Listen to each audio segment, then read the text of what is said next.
Assalamu alaikum rahmatullahi wa barakatuh.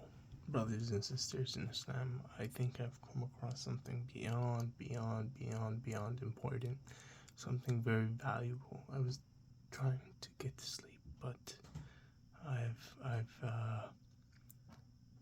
was continually thinking about this, and this is tremendously important. I think this can save and help humanity immensely. This information.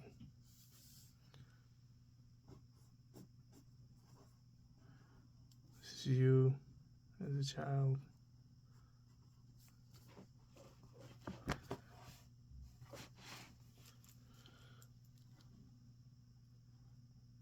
This is God, the Almighty.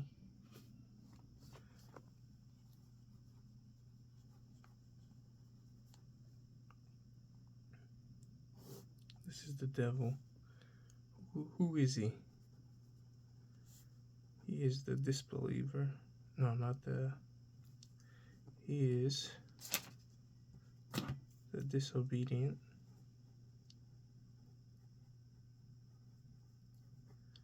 He is the sinner. He is jinn, the damned. What is his goal? His goal is to drag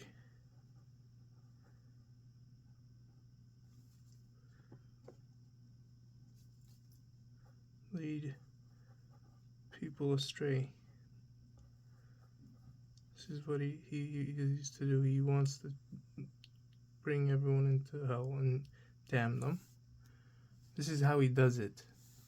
So we need to expose this person and what he's doing and how he's doing it, because this is immensely important and it will save lives. Only by the will of God, of course. Inshallah. He does this starting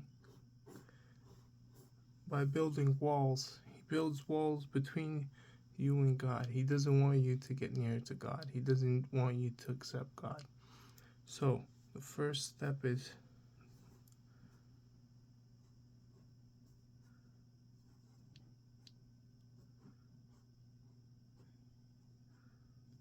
the home, the family. It's family. The parents do irreplaceable damage to the child by harming them. The Prophet ﷺ, he never lifted a hand against his family. So the family is not, the parents are not following the Sunnah, they're not following the Prophet's way. And what they do is they open the door to the child's heart for Shaytan, and Shaytan resides in the heart. Then we move on to school. This is another wall that's built between you and the almighty purpose in your life.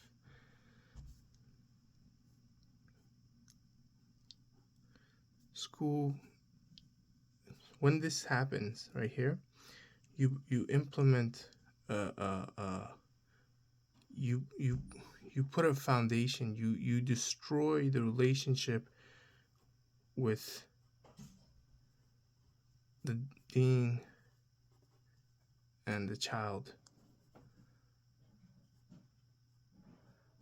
What you do is you kill that relationship from the beginning, and all he's gonna think about when that child hears about religion or God, all he thinks about was negative things. He thinks about pain, harm. So his association with God is not a good thing because of you, what you've done. You've opened the heart, you've opened the doors for the devil, for the shaitan, for the shaitans, and the heart is festering. And then when school happens, is the child starts to feel um, more love towards the school and the system rather than the family.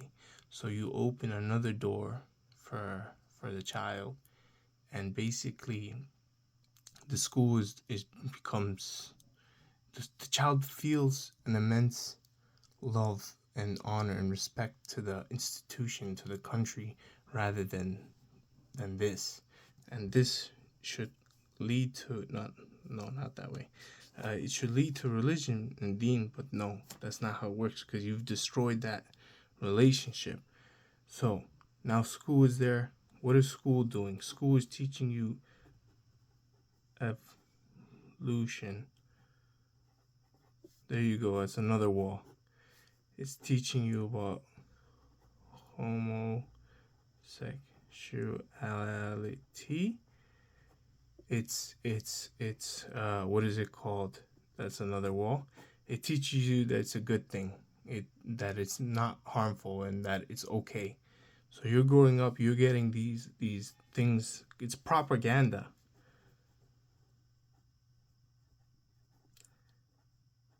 and programming.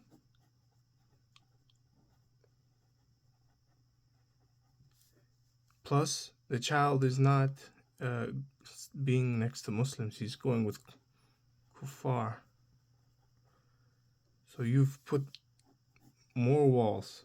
You've put him in an environment where you've opened more doors to shaitan and you're pushing him down a road that is very harmful. So now the kufr people, the Christians and all the other religions and people who are not Muslim, they open doors to other things. Obviously, this is much down the road. Usually, I would say this is middle school, high school. You're adding more walls and sins. You're adding huge sins that are putting up walls. And what is it called? At some point, this person, as they're growing, they start to enjoy these things, and they start to use them as a way to feel good and whatnot. So it adds more distance and walls, and basically another big multiplier, I would say huge wall, is money. Money is a time X multiplier. It adds desires, so many desires. It opens the door. This is just dunya. This is all about the now life, and basically your, what do you call it, your, it's like a 10x multiplier. And the thing is, the parents usually they also want you to care about let me see how I can draw. They want you to care about this. They push this on you. They want you to become a doctor. They want you to become a lawyer. They want you to become a, they emphasize this so importantly because this opens doors to more things and more of the dunya. So you you care about the car, care about the women. This is leading to more sins. Uh, this is leading to a lot of other multiple. They say the root of evil is money, and I think it makes you fall in love and need and think you need this and think you must have this. But remember, our Prophet ﷺ, he was not the richest person. He went through a lot of poverty. I just saw a video earlier where was it Umar? I think Umar was crying to the prophets, because the other kings were rich and they were wearing fancy clothes. and whatnot. But the Prophet was, he didn't wear the fanciest of fancy things. He was a humble person. This makes you fall in love with the dunya.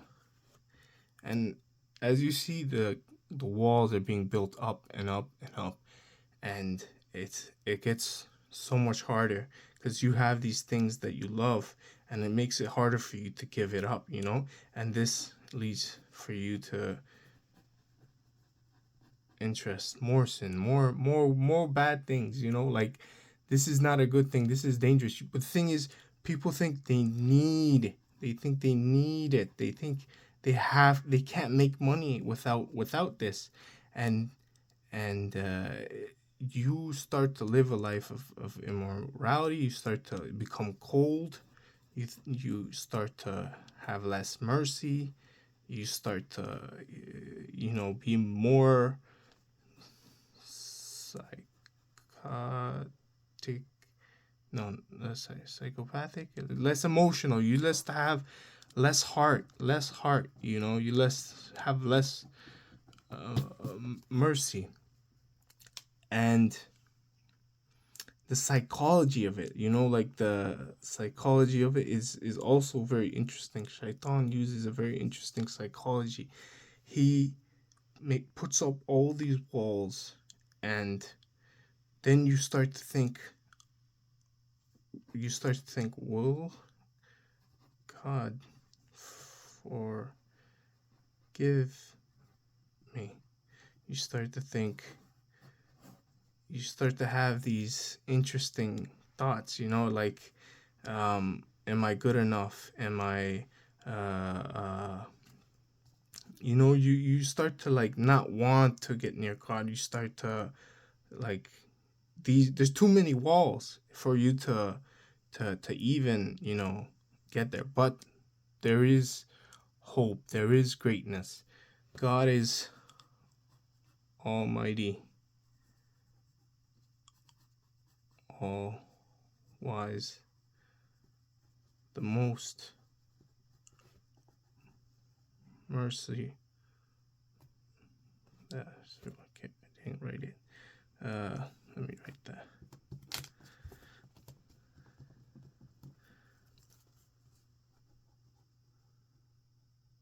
The most merciful, most giving. He's the best of planners, and he guides whoever he wills. And what's amazing, what's beautiful is that even though there's all these walls and it seems like it's a challenge and it's impossible and it's difficult, and you start to get depressed and meaningless,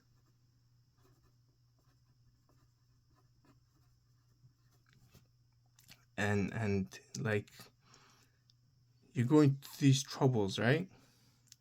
But at the end of the day, if God wills it, like they say, if you take one step to God, God will take 20 steps to you. No, I think I'm misquoting it. Please forgive me. There's always hope and salvation. And the thing is, we need to expose this right here. This is very important to think. And one of the ways how we beat this, how we get here, is searching the truth.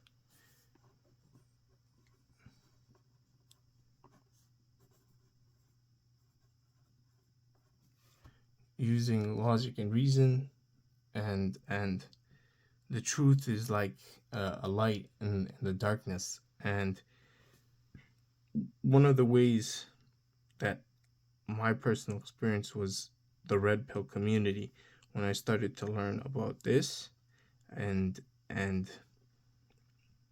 you start to see like these things are not good. You start to see the fault in society. See where the problems are. You see things aren't working. You see the lies. And then you start to see the truth, because God is the truth. He is Haq. al-haq.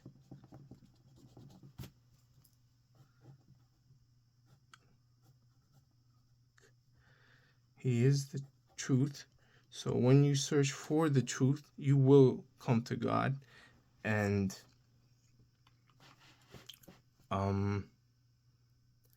I watched the video from Dr. Jeff. No, it's not how you spell it.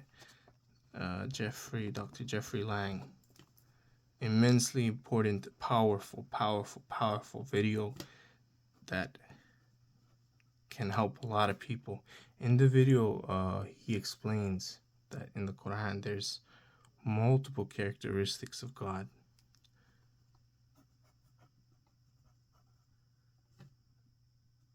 that are continuously mentioned.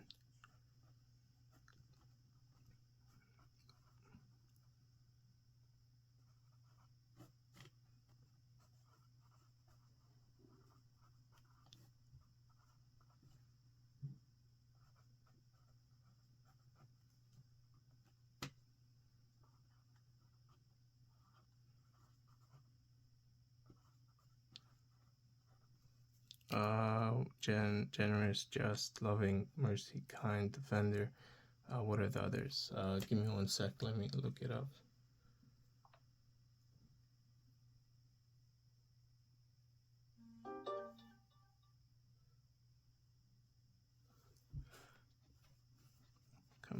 Compassionate.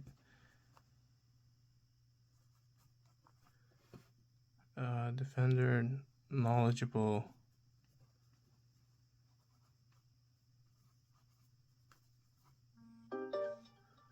Wise, generous.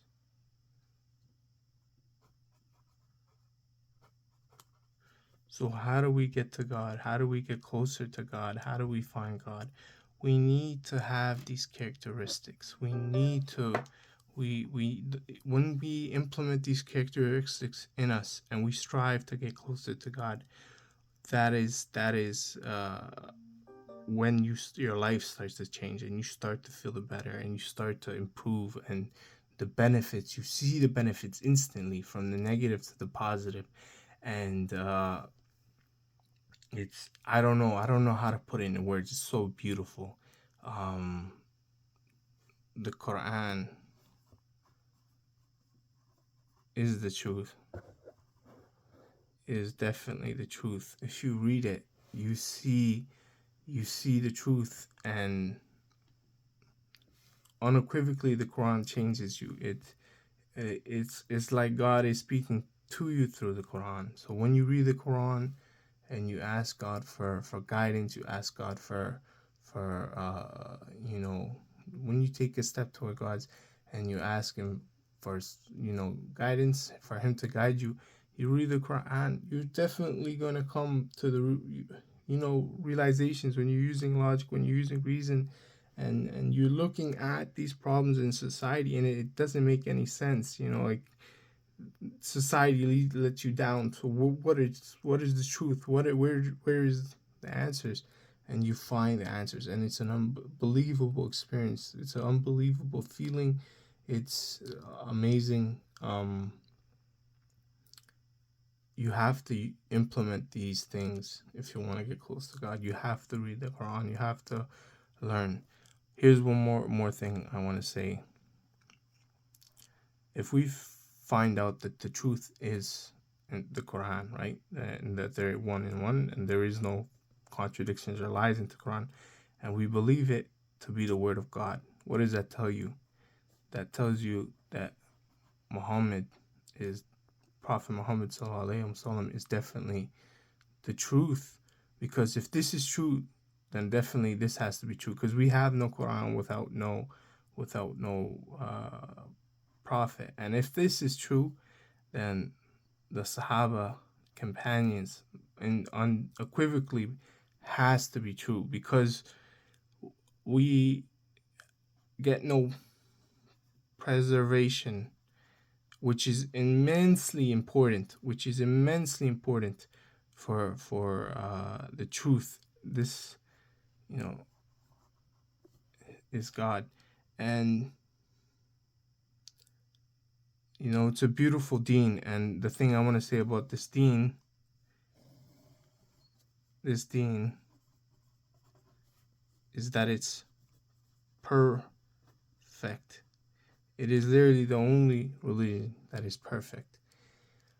I don't know if there's anything else I want to say.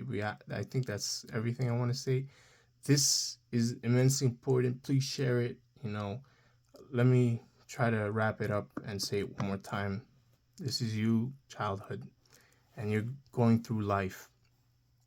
Shaitan starts at the very beginning of the childhood, the family. This is where it starts. You as a person, you as a parent, you open the door of Shaitan in the heart.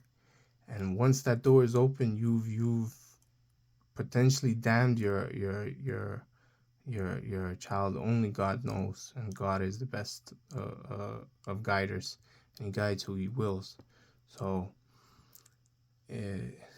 it's interesting. Once he's in, then all these other factors come in, and he keeps adding blocks and blocks and blocks and blocks, trying to prevent you from getting to God, from knowing God, from accepting God. But this is from the Muslim perspective, because then there's the kuffar perspective, who I feel go much further, harder. Because when you're Muslim, you're already much closer to the goal. You're much closer to the goalpost than if you're not. So that's what I have to say. Starts with the family, parents opening the door, then the school where you're with the non-Muslims, and it's putting into propaganda into you, and pumping that into you.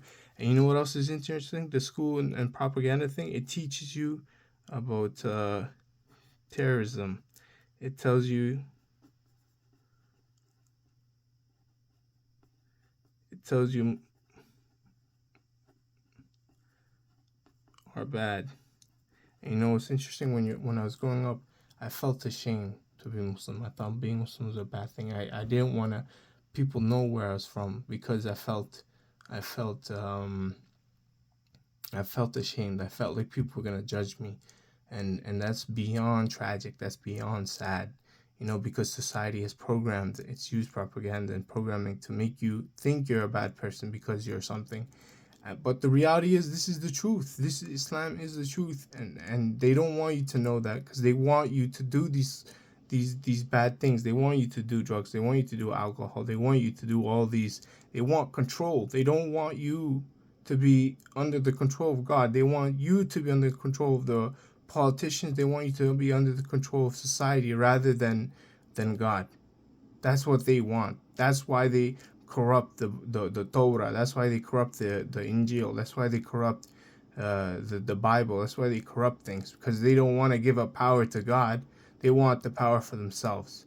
So we, as Muslims, we need to understand the work of Shaitan and how this is happening, how he's putting up these blockades. This is immensely important. Please share it with every Muslim brother and sister you know.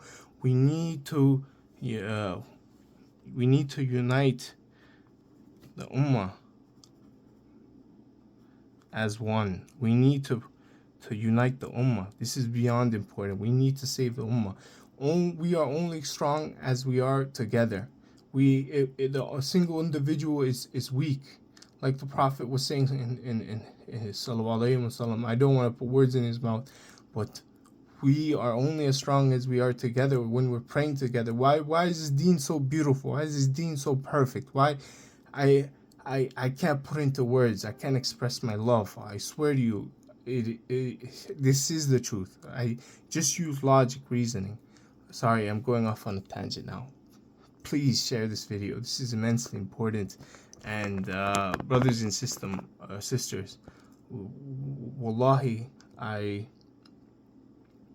my dream is, my hope is, by the will of God, inshallah, that one day the Ummah will return to its glory. One day the Ummah will go from 2 billion Muslims to 4 billion Muslims.